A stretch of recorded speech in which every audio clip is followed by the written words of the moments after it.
Alors ce matin, le sujet que j'ai choisi d'aborder, c'est la tentation. Alors bon, c'est vrai que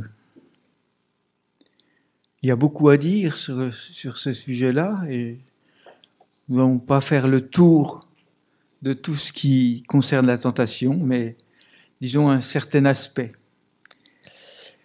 Et je vais commencer par vous lire un texte de Matthieu chapitre 3, les versets 13 à 17. Alors, Jésus vint de la Galilée au Jourdain vers Jean pour être baptisé par lui. Mais Jean s'y opposait en disant « C'est moi qui ai besoin d'être baptisé par toi. Et tu viens à moi ?» Jésus lui répondit « Laisse faire maintenant, car il est convenable que nous accomplissions ainsi tout ce qui est juste. » Et Jean ne lui résista plus. Dès que Jésus eut été baptisé, il sortit de l'eau, et voici les cieux s'ouvrirent, et il vit l'Esprit de Dieu descendre comme une colombe et venir sur lui.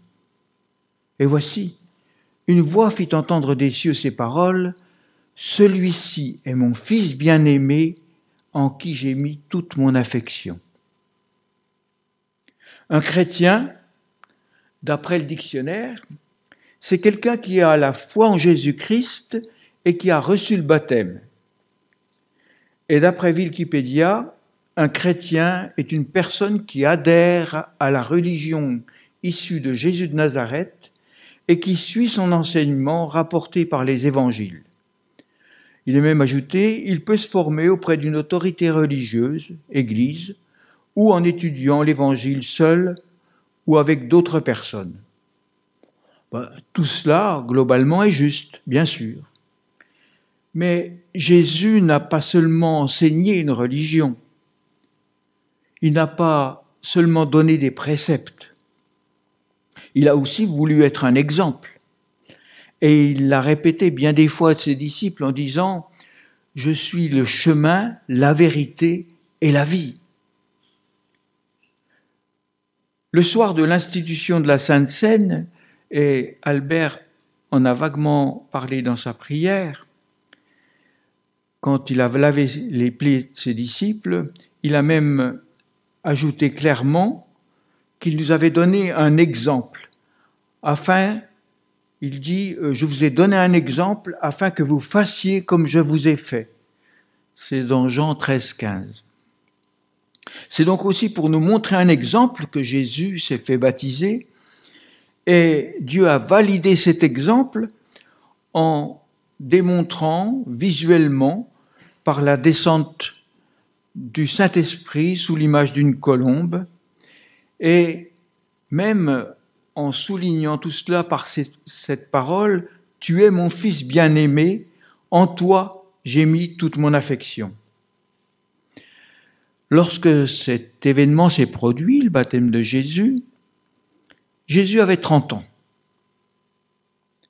Et à part le récit, un court récit de sa naissance dans 2 des évangiles et un petit épisode qui nous est rapporté dans Luc de Jésus quand il avait 12 ans, on ne connaît rien de ces 30 années que Jésus a passées avant ce baptême.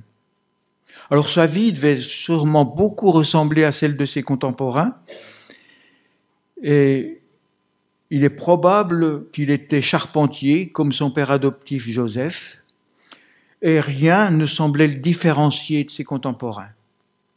C'est seulement lorsque Jésus s'est fait baptiser publiquement et que, rempli du Saint-Esprit, il a reçu ce témoignage de Dieu et cette parole « Tu es mon Fils bien-aimé », que tout a changé. Et on va lire la suite de ce récit de Matthieu, dans le chapitre 4, les versets 1 à 11. Alors, Jésus fut emmené par l'Esprit dans le désert pour être tenté par le diable. Après avoir jeûné 40 jours et 40 nuits, il eut faim. Le tentateur, s'étant approché, lui dit « Si tu es fils de Dieu, ordonne que ces pierres deviennent des pains. » Jésus répondit, il est écrit, l'homme ne vivra pas de pain seulement, mais de toute parole qui sort de la bouche de Dieu.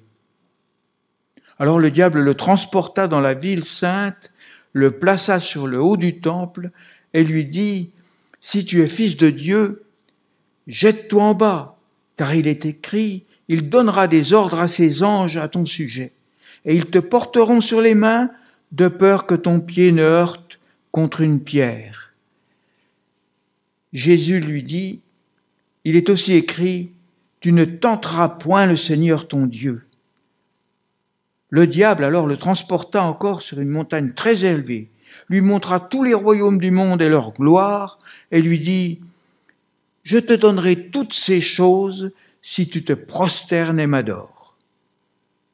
Jésus lui dit, retire-toi Satan, car il est écrit, tu adoreras le Seigneur ton Dieu et tu le serviras lui seul.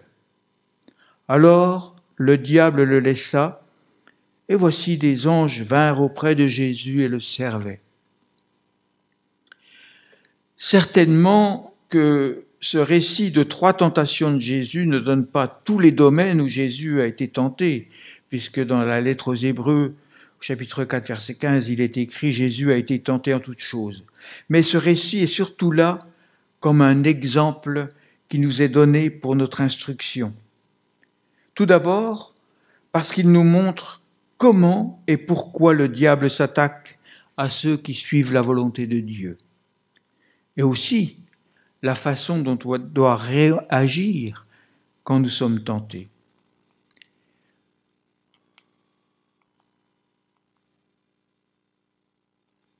Comment vient la tentation? Eh bien, en remettant en question ce que Dieu dit. Le diable, de tout temps, a essayé de mettre en doute la parole de Dieu dans la tête de l'homme. C'était le cas dès le jardin d'Éden, quand il a dit à Ève, « Vous ne mourrez point », alors que Dieu avait dit, « Si vous mangez du fruit défendu, vous mourrez ». Dans le récit que nous avons lu, Dieu a affirmé « Tu es mon fils bien-aimé ». Aussitôt, Satan met en doute la parole de Dieu. Par 3 fois, il dit « Si tu es fils de Dieu, eh bien prouve-le. Fais-en la démonstration, montre-le par des miracles que seul Dieu peut faire. » Lorsqu'une personne décide de suivre le chemin tracé par Jésus, le diable intervient avec les mêmes méthodes. Il met le doute sur les promesses faites par Dieu. La Bible nous présente Dieu comme un Dieu d'amour. Alors, le diable veut toujours nous suggérer, est-ce que vraiment tu es aimé? D'abord, est-ce que tu es aimable? Ou alors, et ça, on l'entend très souvent, si Dieu aime les hommes, alors pourquoi les laisse-t-il se battre? Pourquoi permet-il les guerres? Pourquoi tant de haine dans le monde? Eh bien oui, Dieu mettra fin à toutes les guerres et à toutes les souffrances. Mais c'est justement son amour pour l'homme qui le fait attendre. Attendre que tu le reconnaisses réellement comme Dieu. Attendre que tu sois réconcilié avec lui. Attendre que tu sois renouvelé dans ta foi. Attendre que tu acceptes son salut. Attendre que tu mettes ta vie en règle avec lui. Bien sûr, un jour, sa patience prendra fin, mais ce sera pour le malheur de ceux qui n'auront pas voulu le connaître.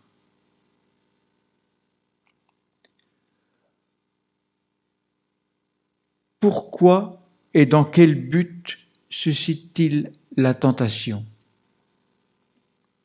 Dans le cas de Jésus, c'était pour le détourner de la vocation donnée par Dieu.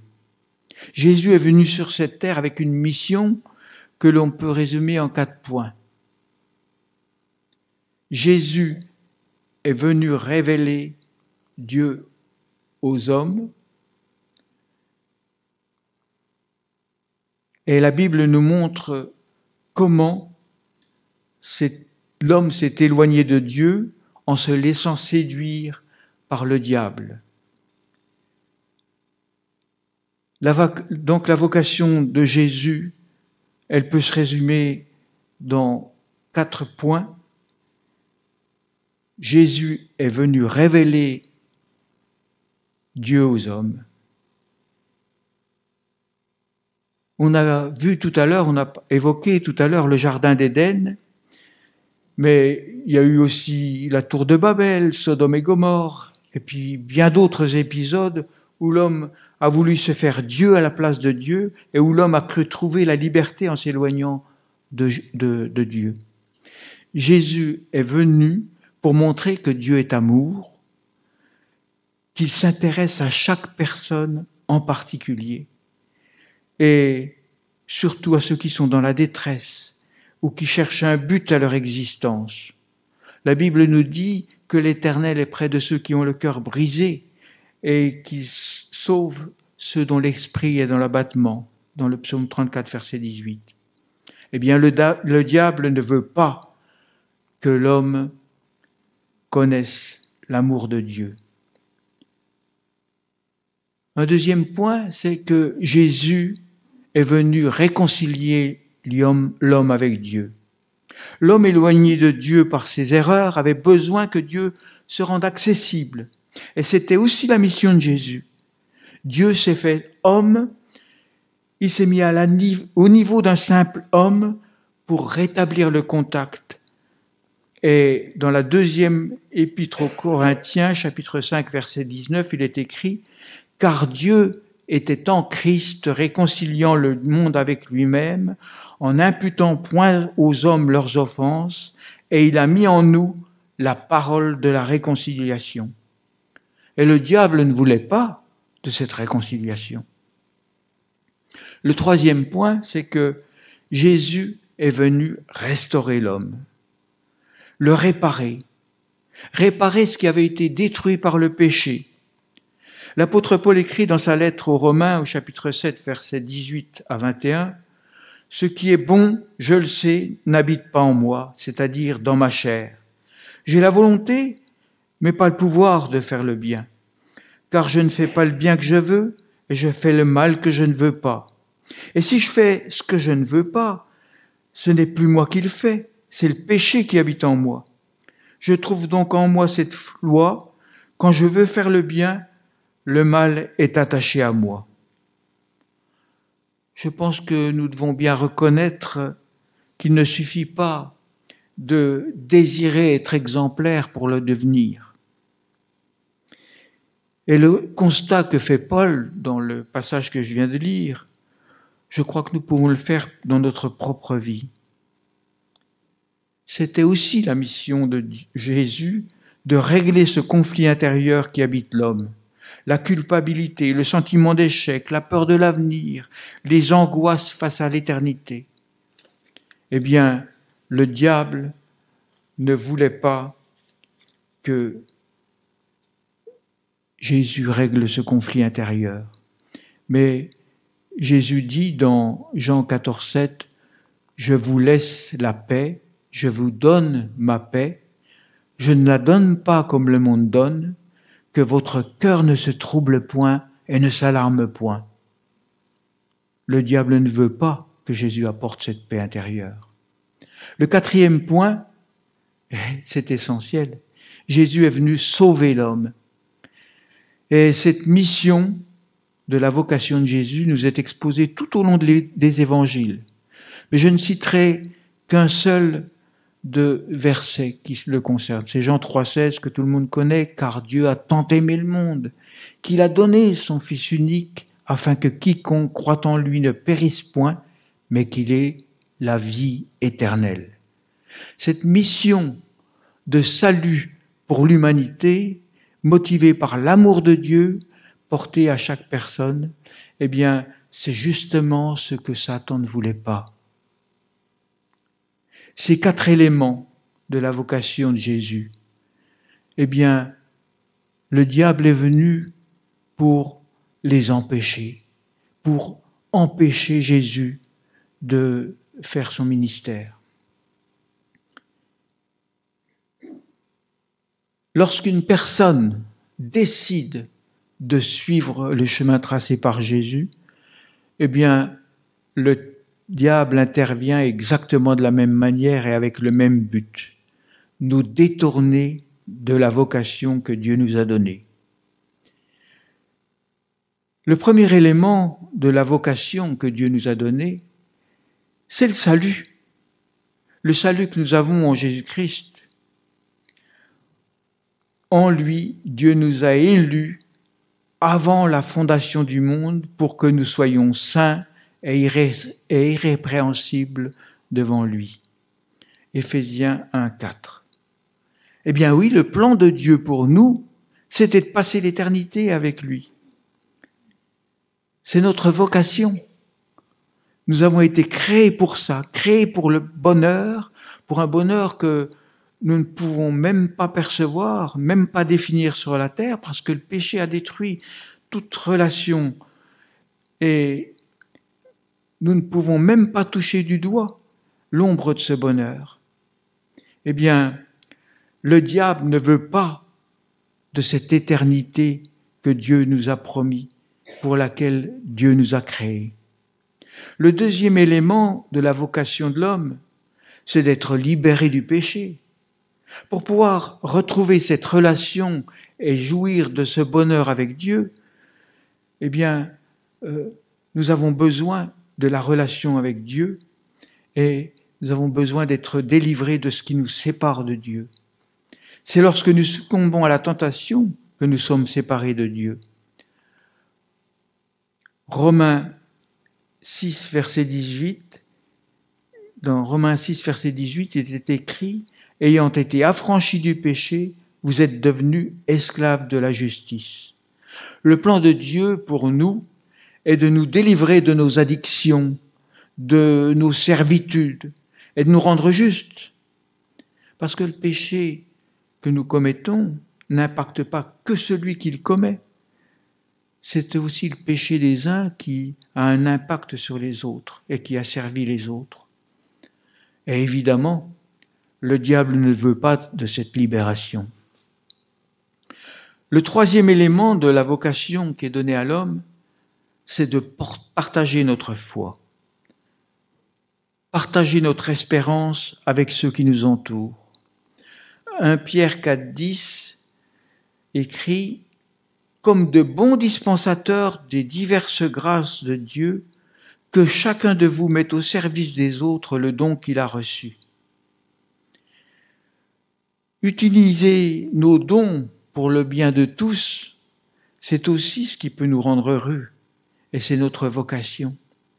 Et le plus grand des biens que nous puissions recevoir, c'est le pardon de nos fautes. Eh bien, ce pardon, nous devons aussi le donner aux autres. Partager notre connaissance de Dieu, partager notre espérance et partager la paix que Dieu nous donne, ça, c'est aussi notre vocation. Et évidemment, le diable ne veut pas de ce témoignage. Et il sait nous le dire par tous les moyens. Vous savez, en France, on a beaucoup de liberté, on a la liberté de partager notre foi.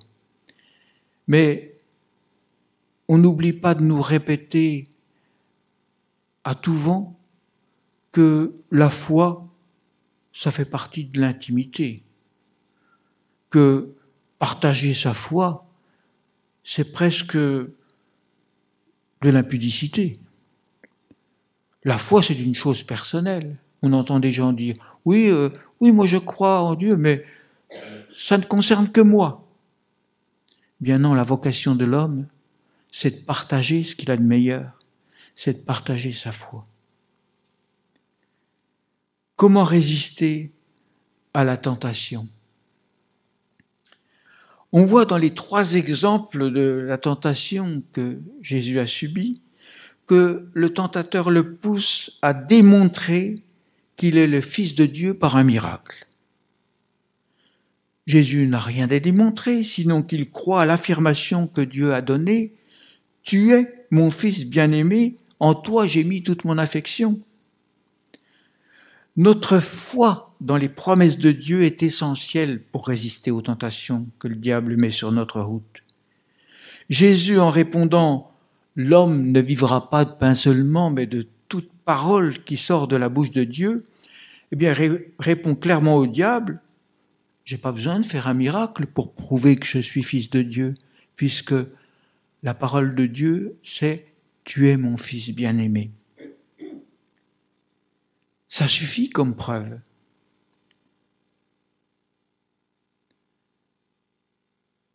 Pour résister aux tentations, eh bien, c'est en prenant au sérieux les promesses de Dieu que nous serons armés.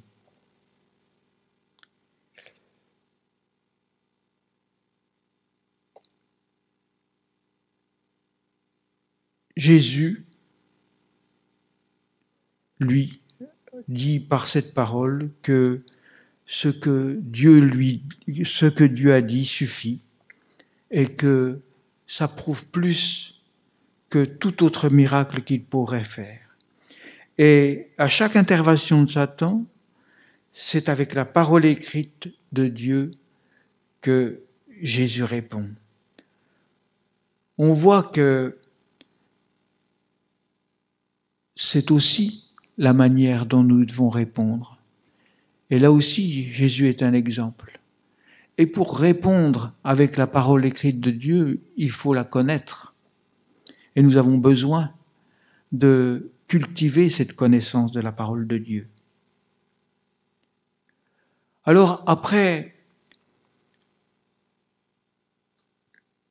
l'échec de la première tentation de Satan, eh bien, Satan monte un petit peu dans les tours et Satan veut montrer, après sa première intervention, après la tentation charnelle, il veut montrer sa puissance.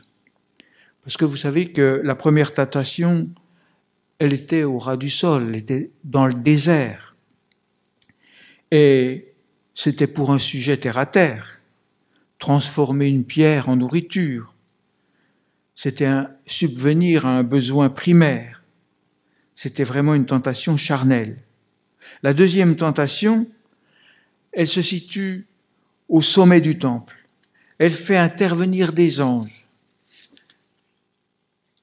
Le tentateur donne comme une promesse d'autorité religieuse en positionnant Jésus au sommet du temple. C'est la tentation spirituelle. Elle englobe tout ce qui consiste à se donner autorité sur tout, à décider à la place de Dieu, à n'avoir en quelque sorte ni Dieu ni maître. La troisième tentation, elle est au sommet d'une montagne. Et là, il s'agit d'une autorité sur le monde. Et surtout, de se soumettre au tentateur. Chaque fois, c'est en s'appuyant sur la parole écrite de Dieu que Jésus a répondu. Mais pour la troisième tentation, la réaction de Jésus est radicale. Et il dit carrément, « Retire-toi, Satan !» C'est parce que Satan lui suggère qu'il n'a pas besoin de passer par la croix pour régner. Vous savez, la Bible annonçait que Jésus régnera sur toute la terre. Mais avant de régner sur toute la terre, il devait accomplir sa mission et passer par la croix pour porter le péché du monde. Satan voulait occulter la croix. D'ailleurs, plus tard, quand Jésus a annoncé à ses disciples qu'il devait mourir, eh bien, le tentateur a utilisé un de ses disciples pour l'en dissuader. La réaction de Jésus a été la même. On lit dans l'évangile de Matthieu, au chapitre 16, versets 21 à 23, Jésus commença à faire connaître à ses disciples qu'il fallait qu'il allât à Jérusalem, qu'il souffrit beaucoup de la part des anciens, des principaux sacrificateurs et des scribes, qu'il fut mis à mort et qu'il ressuscita le troisième jour. Pierre, l'ayant pris à part, se mit à le reprendre et dit « À Dieu ne plaise, Seigneur, cela ne t'arrivera pas. » Mais Jésus, se retournant, dit à Pierre « Arrière de moi, Satan, tu mets en scandale, car tes pensées ne sont pas les pensées de Dieu, mais celles des hommes. » Et oui, cette tentation est très spéciale, parce qu'elle suggère de s'approprier les promesses de Dieu sans passer par le chemin que Dieu a tracé. Nous aussi, nous avons un cheminement qui peut passer par des épreuves que nous pourrons ou que nous voudrions éviter. Les promesses de Dieu ne s'accomplissent pas si nous ne prenons pas le bon cheminement. Jésus a dit dans Matthieu chapitre 16, verset 24, « Si quelqu'un veut venir après moi, qu'il renonce à lui-même, qu'il se charge de sa croix et qu'il me suive. » Alors cela peut paraître difficile, mais notre croix, ce n'est pas la croix de Jésus. Ce n'est pas nous qui la portons seuls. Nos propres fardeaux, nos erreurs, nos angoisses, nos questionnements, ça c'est lourd. C'est plus lourd que le chemin que Dieu nous propose. Jésus a dit aussi, « Venez à moi, vous tous qui êtes fatigués et chargés, et je vous donnerai de repos. Prenez mon joug sur vous et recevez mes instructions, car je suis doux et humble de cœur, et vous trouverez du repos pour vos âmes. Car mon joug est doux et mon fardeau léger. »